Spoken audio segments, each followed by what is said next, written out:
is a war cry. Esto es un grito de guerra.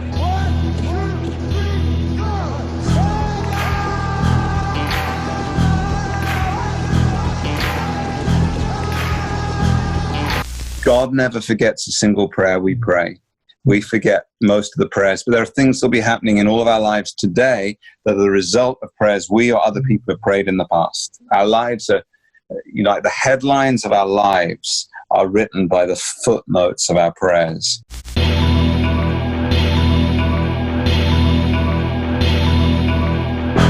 Hi, Pete. Thanks a lot for doing this interview. My pleasure. Great to be with you. So we are celebrating 20 years of 24/7 in Spain. And what I remember from that Contracorriente 20 years ago, it's really powerful. I've read your story in Red Moon Rising that you were in Valladolid before 2000. So tell us about it. What happened in Valladolid 9 years before that festival? Yeah, it was an extraordinary process because when I was a student, I hitchhiked all around Europe with my friend Nick, and we both had very long hair. We were just hippies, basically. And the rides took us down to Portugal, and we hitched all along the south coast of Portugal, the Algarve. And we had a great time. At night we'd camp on the cliff tops, we'd light fires, we'd cook fish, we'd drink red wine. And then in the daytimes down onto the beaches. It was good. Mm-hmm. And eventually the sea that had always been on our left-hand side as we headed west appeared on our right-hand side. And the land got more and more narrow, and we ended up at Cape St. Vincent, the most southwesterly point in Europe. Mm-hmm. The Romans thought it was the end of the world. Yeah. So we camped there for the night. And I want you to understand, I wasn't on a pilgrimage, I wasn't on some Christian thing. I was just having fun.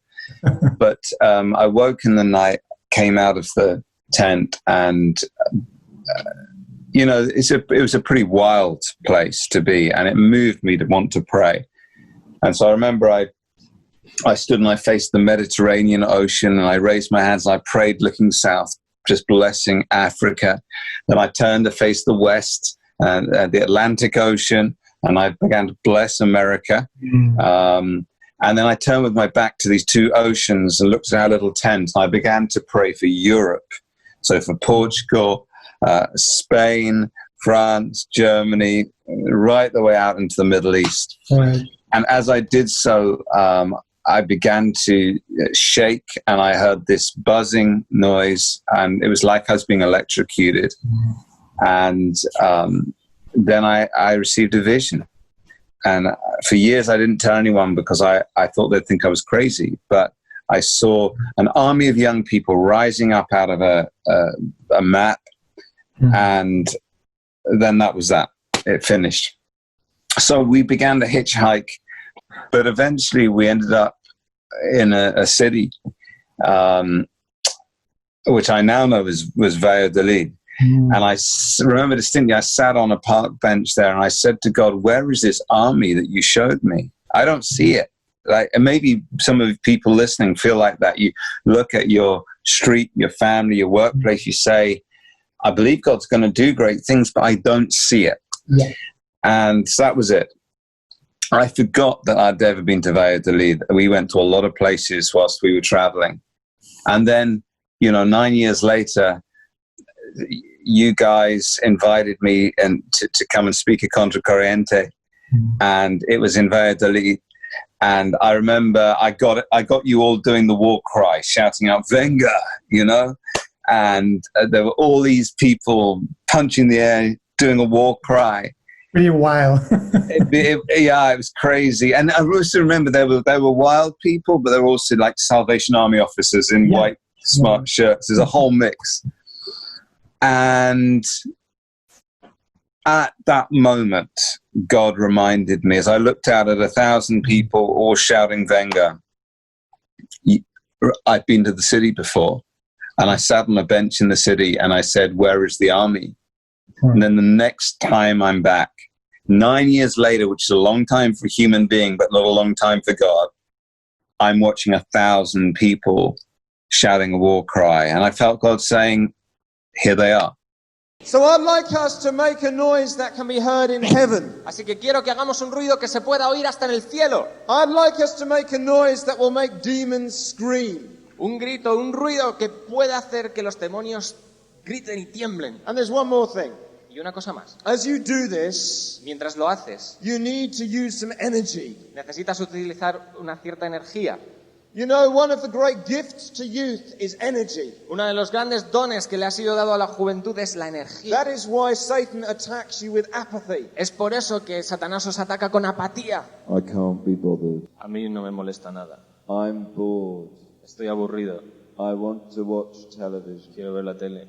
The reason is because God has given you energy. La razón es porque Dios te ha dado energía. Because He has work for you to do. Porque tiene trabajo para que hagas. And He is calling you to use it. Y te está llamando a que lo uses. In order to glorify Him. Para glorificarle. The DJ is going to break the needle on his records. El DJ va a romper la aguja. And you guys are going to pray for just a minute in a way that you have never prayed before. Y vosotros vais a orar de una forma que jamás habéis orado antes por un minuto. 1, 2, 3, go!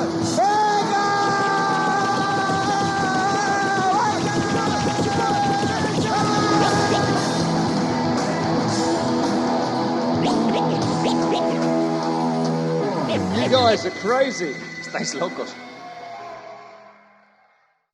And I just collapsed on the ground, just weeping, you know, to realize God never forgets a single prayer we pray. We forget most of the prayers, but there are things that will be happening in all of our lives today that are the result of prayers we or other people have prayed in the past. Our lives are, you know, the headlines of our lives are written by the footnotes of our prayers. So, yeah, it was wild. And that night at Contracorriente was incredible. I mean, I wasn't one of the ones who prayed all night. I went and fell asleep. I came back in the morning and there were pastors going, this has never happened before. What's going on? What do we do now? And that was the birth of 24/7 in Spain. It was an explosive moment. And you've been there right from the start. So faithful, Aitor and Lloyd. I was so grateful for you and your leadership. And before that, it just started in Switzerland, right? Like a month before or something. Like everything happened so quickly from Chichester to, you know, different countries in Europe. Yeah, it spread. I guess it was, it took a few months to kind of get out the UK, and then it spread to Switzerland. Those crazy Swiss people beat you to it. And then I think Spain, you must have been either second or third. Germany was in there somewhere. Right. And now we're in over 100 nations. Wow. So it's been a wild ride. And you guys, Spain has been in right at the start. And many of the things we've learned over the last 20 years have come from Spain or have been important for Spain. For example, our relationship that's deep and growing with the Catholic Church, I believe, is such a key if we're to see a new move of the Spirit in Spain. And I don't know if we understood that. 20 years ago, we were all just young crazies. But the Lord has been kind, and He's been teaching us and teaching us grace. Looking back and getting a little bit nostalgic, it's easy to believe that that calling to be part of God's army was for a specific time and for a specific generation. Maybe the idea of seeing a spiritual awakening in our country was just a nice dream. I mean, apparently we haven't seen that long-awaited revival in Spain. Although personally, I'm convinced that in this situation with this pandemic is going to bring our country and many others to an unprecedented spiritual awakening. What's the connection for you between the vision that God gave you 20 years ago about this army that was raising up in Europe and the moment that we are currently living? The moment we're currently in is the greatest challenge and the greatest opportunity that we faced in 20 years of 24/7 prayer. And demand for our resources is going crazy. The number of people praying is growing around the world very fast in this crisis. Google searches for the word prayer are at a 5-year high right now. Mm. And so in many ways, if you had told us back then, it's going to take 20 years to be ready to start, I think we'd all have said, no way, 20 years, that's too long. But here we are, and it's been a good 20 years. There's been great and wonderful stuff happened, and you've touched on some of those things. But I feel like it's been a long pregnancy, and now we're really ready for something. Every major move of the Spirit of God in any country in the world throughout history began with a movement of prayer. Yeah. The church was born out of a 24/7 prayer room. So there's an opportunity right now to galvanize, to mobilize prayer in Spain that could bring unity, renewal, faith, and breakthrough. And, the Pope himself, the previous Pope, said that Spain needs to be re-evangelized. So we need to see renewal in Protestant churches and Catholic churches. We definitely see a mobilization of young people to be courageous in the gospel. We are beginning to understand that the answer is not programs, it's not products. We need the power and the presence of God, and the only way you can get that is through prayer. And we have seen that again and again in the last 20 years. Let me say one other little thing as well. Sure. You talked about South America, and Spain. Everything that happens is in life is about three different dynamics coming together: God's will, human will, and Satan's will. Those three. In any situation, you have those three that are like wrestling together. So in prayer, we say yes to God's will, right? But the reason that doesn't always result in miracles is there is an enemy who is actively and forcefully opposing the will of God. And so this is a battle. And one of the ways that Satan works, if we believe Ephesians 6, is through the structures in society, through cultures. So when a culture is primed and ready for the gospel, in other words, the people in the culture asking questions to which Jesus is the answer, then we tend to see more dramatic answers to prayer. Right. When the culture is secular, is cynical, is wounded, then often Satan can use that so that people pray hard, God wants it to happen, but there is a resistance in the culture. And so it often takes great social shaking to change the culture politically, economically, artistically, educationally in a nation, so that the will of God in partnership with our wills through prayer can be outworked. And so in South America right now, there is a culture that is more open to the gospel than we see in Europe right now, partly because Europe was the birthplace of humanism and of the Enlightenment and the Second World War, the First and Second World War. We've had problems. But also we should take great faith from the fact that the current shaking is changing the way governments operate and the way that people think. And that is an opportunity for the gospel. You have experienced in your country several revivals. And while I was doing this devotional for wildfires, reading the diary of John Wesley, it's been a real encouragement for me, because it's like, if that happened in England at that time, it could happen here in Spain, in so many other countries. But what have you learned? I know you've been studying revivals, and I think you wrote a book about it. And what have you learned from those revivals that can apply to our present time? I believe that revival is a season in which the church returns to normal. When the sort of things we read about in the book of Acts starts to happen again. And Jesus is the same yesterday, today, and forever. When he rose from the dead, he didn't say, this is for people in Argentina more than people in Madrid. Yeah. And when the Spirit of God got poured out on the day of Pentecost, it was into all languages. Awakenings come to cultures that are in pain. You talked about John Wesley. John Wesley, the great awakening that we had under John Wesley, where we went from less than 5% of the British population attending church regularly to more than 50%, Bible believing, whatever. And that was the birthplace of Methodism and the Salvation Army and all the rest of it. That move of the Spirit came to a culture that had been shaken by the poverty and addiction that came out of the Industrial Revolution. It was the greatest change in British society in living, in centuries.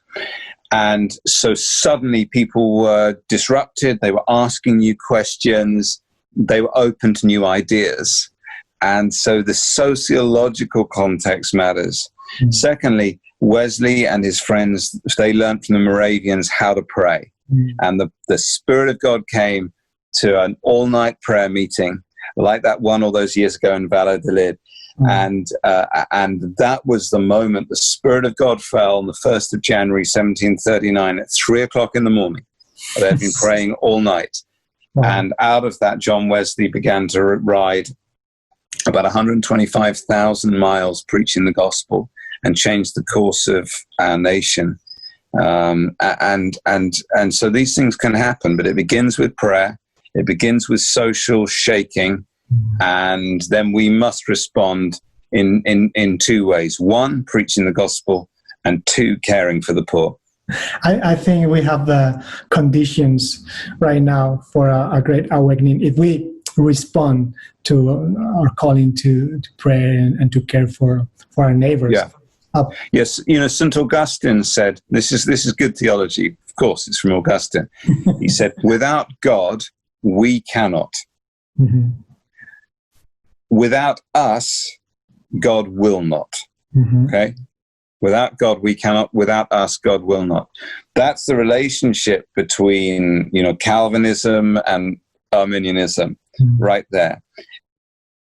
We must say yes to God, but God chooses not to act until we do. Revival is something supernatural. We cannot make it happen. Right. Those Americans are continually trying to hype it up. It's never real. It never lasts.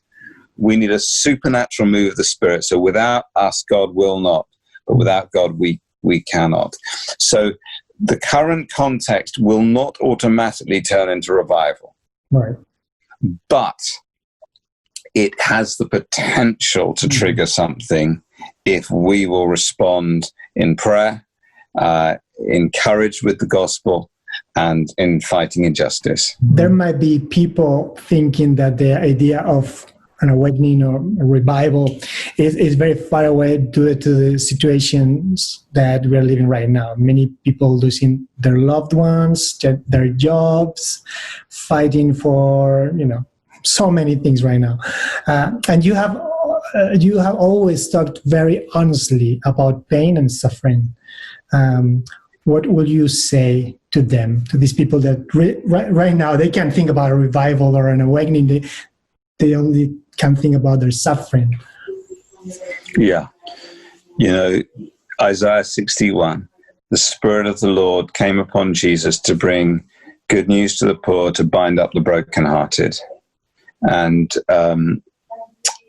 he is the hope of the world. So one of my closest friends died on Friday. And we prayed and we prayed and prayed, and he died. And I feel angry with God. I feel sad. And yet, because he is a Christian, we still have hope that his death could mean something and that we will see him again.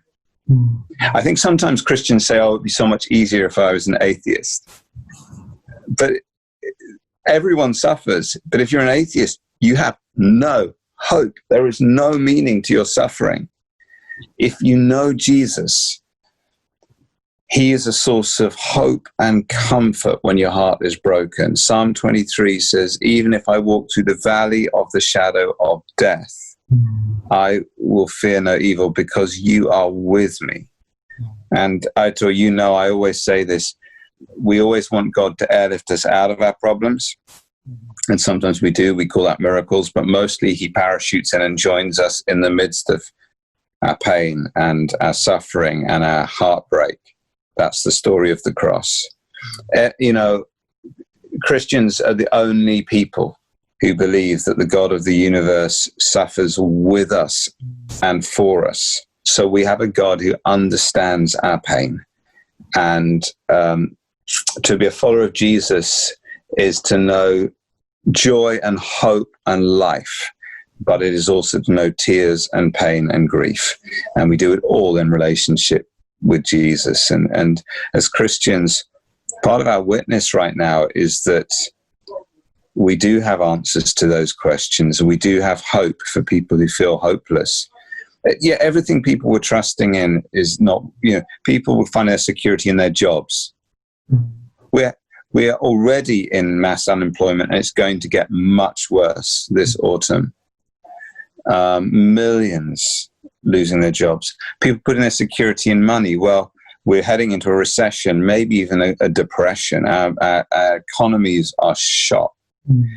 People putting their trust in their health or being in a Western nation. Suddenly it's like our hospitals can't necessarily cope. And then, of course, a lot of people just think that they're immortal. They think, I'm going to live forever. And suddenly everyone's realizing life is short.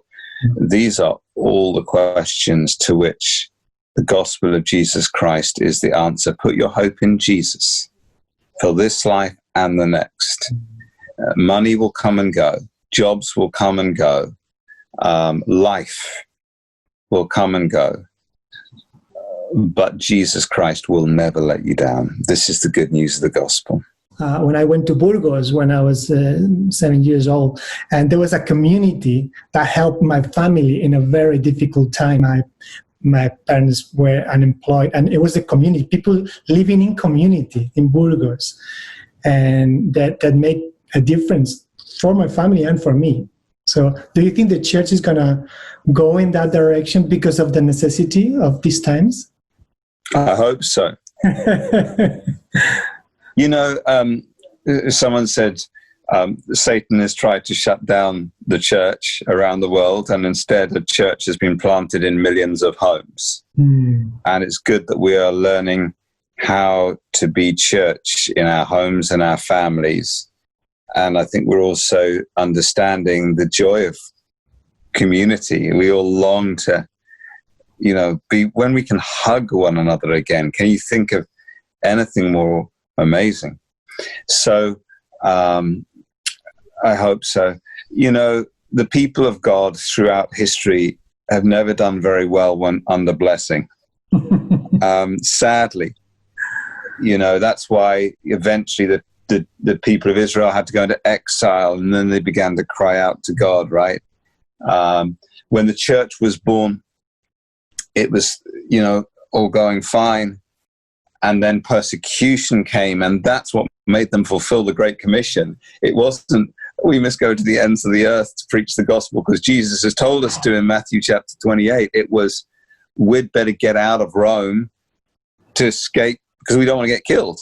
Mm-hmm. And as they went, the diaspora happened, right? And people began to preach the gospel in new nations, and the gospel began to spread.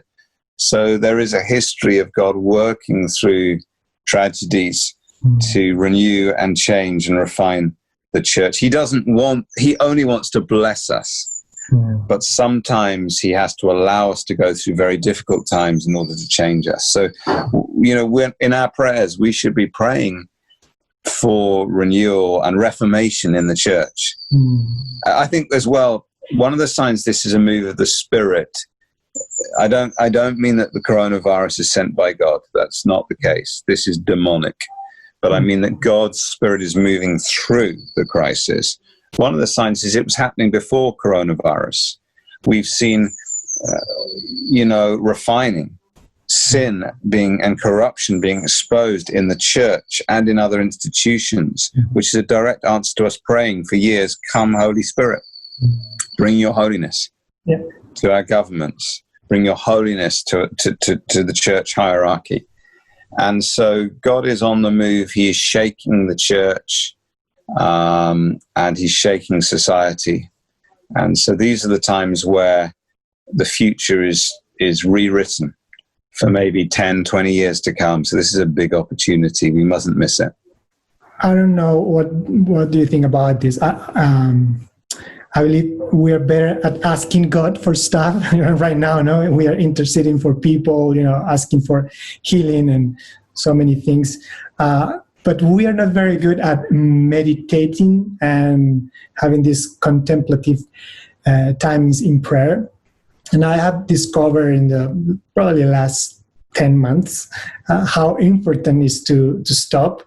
Because although I'm in the external, I'm a quiet person. It seems like a very peaceful person, but my mind is always thinking, and I'm very, active. But I'm learning to slow down, and I know that you've been talking about this in your church, and also the Lectio 365 app is incredible. Thank you for doing that. I mean, it's a great encourage for me. It's starting my day. Just listen to the Lectio Divina and reading and praying. So, what would be a piece of advice for us in that direction to contemplative prayer and meditation in these times? Yeah, well, thank you for the very hard work Loida especially is doing, translating the Lectio 365. It's been amazing. We started that in December. I think we now have more than 60,000 users. So it's a privilege. And we were really interested in this idea of helping people, not to sort of try and read the whole Bible, but just to read a few verses and learn how to pray the Bible, not just learn things from the Bible. I think we are learning that prayer is not just something we do, it's who we are. That the greatest answer to prayer in my street is me. I have to, Psalm 46 verse 10, be still and know that I am God. And that is a psalm that is all about a time of shaking. And so we have to learn how to be still. And those are the times we become filled again with the Spirit, and neural pathways are rewired. We are transformed a little bit more into the likeness of Jesus. We become more peaceful.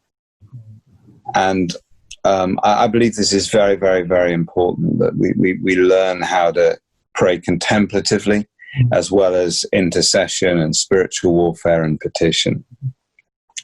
It's very controversial in some contexts, probably not in Spain, but certainly in America, there are people trying to ban my books because I believe in contemplative prayer. But I just believe it's biblical. When Jesus prayed all night, you can't tell me he was continually using words. He was sometimes silent. He was sometimes meditating on the love of God, enjoying the love of God. We know he came back from his prayer times changed. And that means he'd engaged somehow in contemplative prayer.